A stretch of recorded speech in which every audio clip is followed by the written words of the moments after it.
The Roman Republic was in flames. Civil war tore at the fabric of society, its wounds deepened by rampant corruption within the Senate. Assassinations became commonplace, a chilling reminder that no one was safe. The very soul of Rome was at stake, and the people yearned for a savior.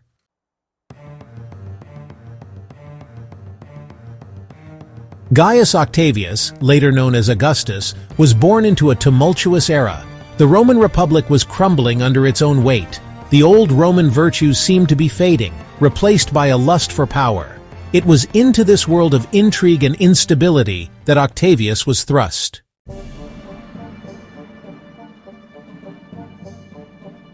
Caesar's assassination left a gaping wound in Roman society. Ambition ran rampant, with factions vying for control. In this chaos, Octavius made a fateful decision. He would claim his inheritance, not just wealth, but Caesar's political mantle. He would become the heir to Caesar's legacy and the restorer of order.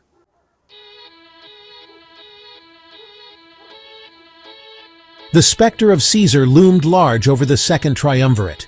His name served as a rallying cry for both the triumvirs and their enemies. Chief among those enemies were Brutus and Cassius, Caesar's assassins.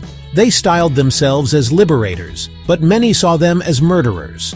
The conflict came to a head in 42 BCE on the plains of Philippi. The battle was a brutal affair that would decide Rome's fate. On one side stood Brutus and Cassius, on the other, the triumvirate. Their forces were united by a shared desire for vengeance. The battle was a clash of titans.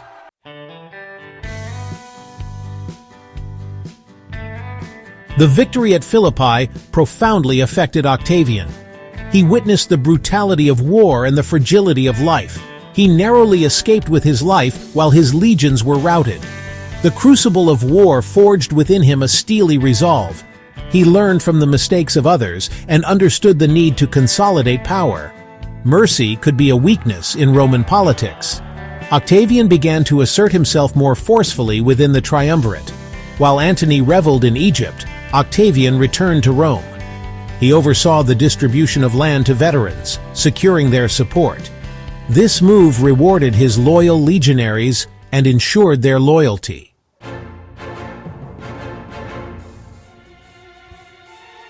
While Octavian consolidated power, Antony was entangled in Egypt. He fell under the spell of Cleopatra, the last pharaoh of Egypt. Their affair had far-reaching consequences for the Republic. Cleopatra saw Antony as a powerful ally. Antony, captivated by her, began to neglect his duties in Rome. Word of Antony's behavior reached Rome, fueled by Octavian's propaganda. Octavian seized the opportunity to discredit his rival. He painted Antony as a traitor, seduced by foreign enchantments. Antony was willing to betray Rome for Cleopatra.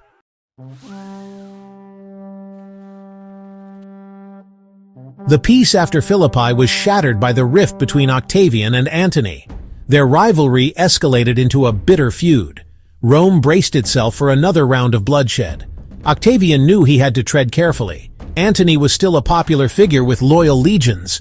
To openly challenge him risked another civil war. Octavian played a patient game, waiting for Antony to make a misstep.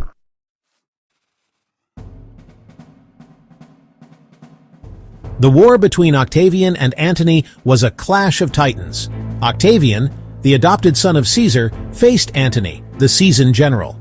The conflict raged across the Mediterranean.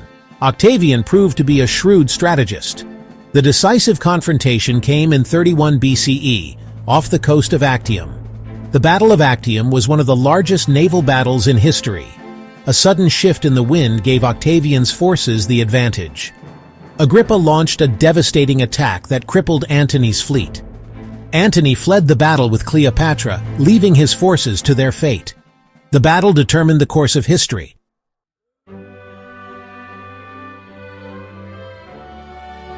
The Battle of Actium sent shockwaves throughout the Roman world.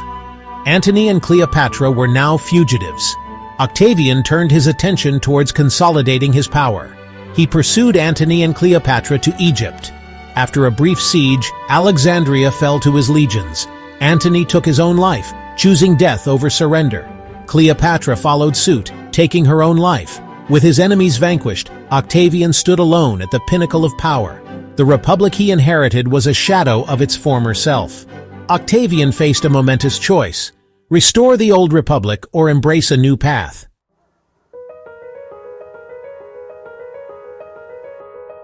Octavian returned to Rome as the undisputed victor.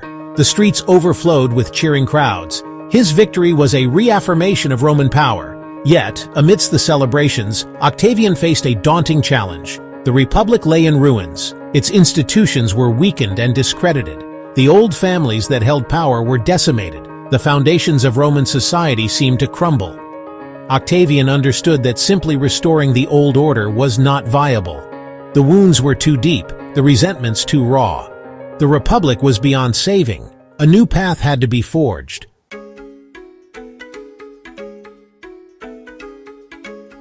Octavian understood that the Roman people craved stability. They longed for a strong leader to restore order. They yearned for a return to Rome's former glory. Octavian began to dismantle the old republic while preserving the illusion of continuity. He maintained the Senate, but its power was symbolic. He held traditional offices, along with other titles that gave him unprecedented authority. He disbanded his legions, sending veterans back to their farms. This move appeased the soldiers and reduced the risk of military coups. He established a new standing army, loyal to him personally.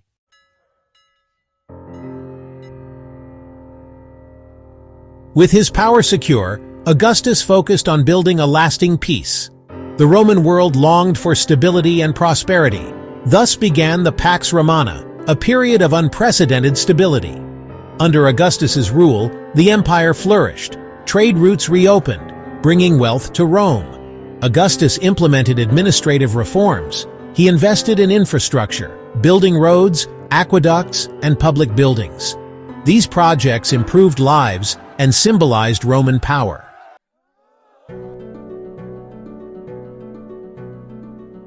The cheers of the crowds and the weight of empire pressed upon Augustus. He had brought peace to a Rome ravaged by civil war. He tamed powerful generals and subdued rebellious provinces.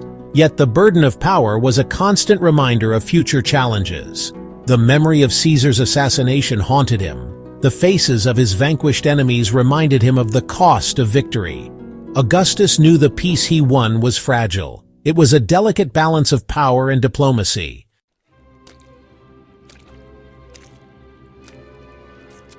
Transforming Rome required more than military might. It demanded vision and a master builder. Augustus found such a man in Marcus Vitruvius Pollio. Vitruvius shared Augustus's vision of a renewed Rome. He believed architecture was about creating spaces that inspired awe. Under Augustus's patronage, Vitruvius transformed Rome. He erected temples, theaters, baths, and aqueducts, symbols of Roman power.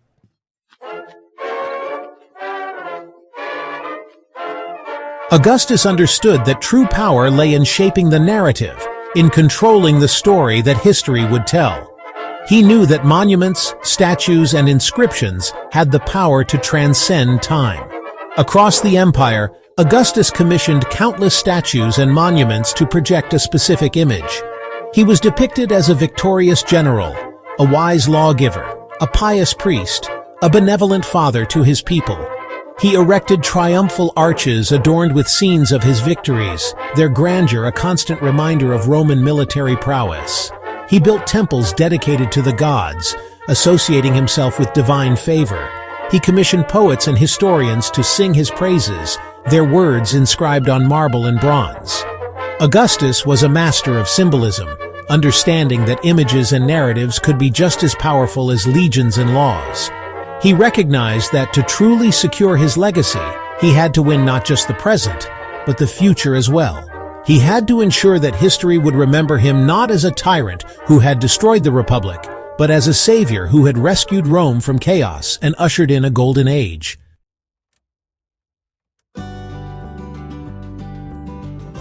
The year was 29 BC. Rome, a city accustomed to the clang of legions on the march, the echoes of triumph, felt something different in the air. Anticipation hung thick, a palpable tension gripping the populace. Word had spread like wildfire from the ports of Ostia. Octavian, victor of Actium, the man who had vanquished Antony, who who had stared down the serpent of Egypt, was returning to Rome. Gone was the boy general who'd left years prior, forged in the fires of civil war.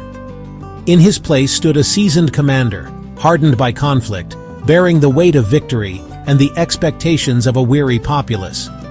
The whispers followed him, swirling through the teeming masses. Augustus, some dared to utter, the title bestowed upon him, meaning revered, auspicious. His procession was not one of gaudy triumphalism.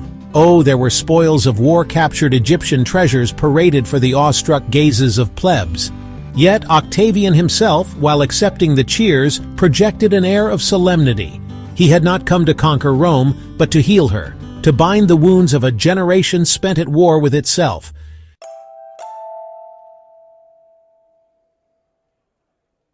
The Senate, accustomed to dictating terms, found themselves receiving them, not with threats or the clang of swords, but with the subtle pressure only true power exerts. Octavian, now formally addressed as Augustus, played his hand masterfully. He did not demand, but suggested, his words carefully chosen, echoing the old republican ideals even as he reshaped them to fit his design. He laid down his powers, a grand gesture that sent ripples of shock through the chamber. He was, he declared, merely a princeps, the first citizen, a title rich with meaning yet devoid of overt kingship. The republic, in name at least, would be restored. The Senate, granted a reprieve from fear, breathed a collective sigh of relief, failing to grasp the brilliance of Augustus's move. For in relinquishing absolute power, Augustus gained something far more potent: legitimacy. The people, tired of bloodshed, saw in him not a dictator but a restorer. The Senate, allowed to retain its rituals and offices, became a willing partner in its own sidelining.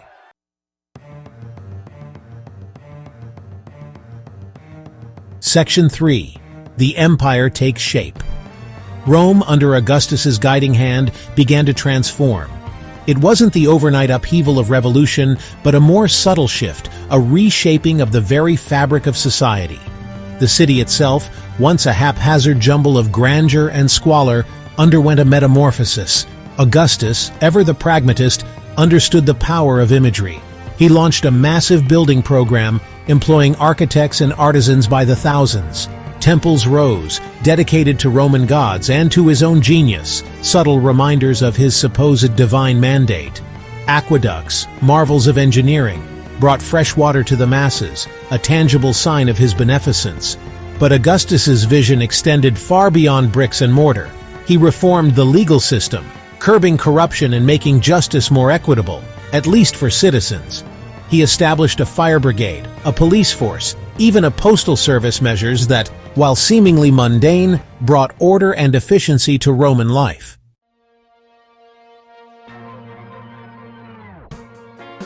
Section 1. The Price of Peace. The Pax Romana, a golden age of stability, was Augustus's crowning achievement. For 2 centuries, the Roman world experienced unparalleled peace and prosperity. Trade flourished, cities grew, and the arts reached new heights. Augustus was hailed as the savior of Rome, his name whispered with reverence. Yet, this peace came at a price. The foundations of the Roman Republic were eroded, replaced by autocratic rule. The Senate became a rubber stamp institution, its authority diminished. The Roman people lived in a world where dissent was muted and the emperor's will was law. The values that made Rome great were suppressed, replaced by obedience and conformity. The Pax Romana was a gilded cage where peace came at the cost of liberty. Many Romans, weary of war, accepted this trade-off.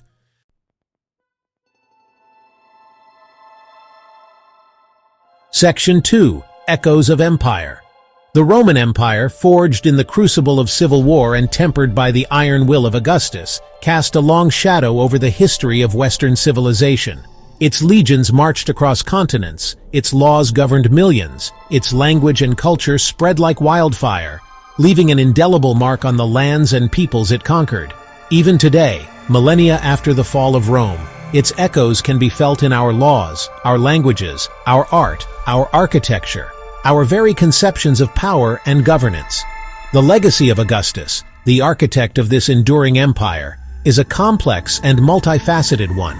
He was a man of contradictions, a ruthless pragmatist who understood the uses of power yet yearned for legitimacy. A shrewd politician who manipulated the system while claiming to restore it. A visionary leader who laid the foundations for centuries of peace and prosperity while simultaneously extinguishing the flame of Roman liberty. His influence can be seen in the countless emperors and rulers who followed in his footsteps, from the grandeur of the Caesars to the pomp and ceremony of medieval monarchs. His hand can be felt in the institutions and legal systems that govern our lives, in the very idea of a centralized state with the power to tax, to wage war, to enforce its will upon its citizens.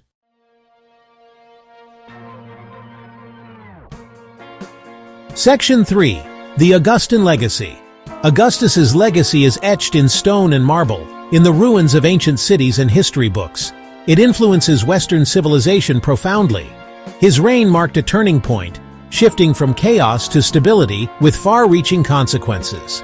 The Pax Romana provided fertile ground for Christianity, spreading throughout the Roman world. Augustus's legal principles laid the groundwork for Roman law, influencing legal systems for centuries. His patronage of the arts ushered in a golden age, inspiring poets, writers, and architects.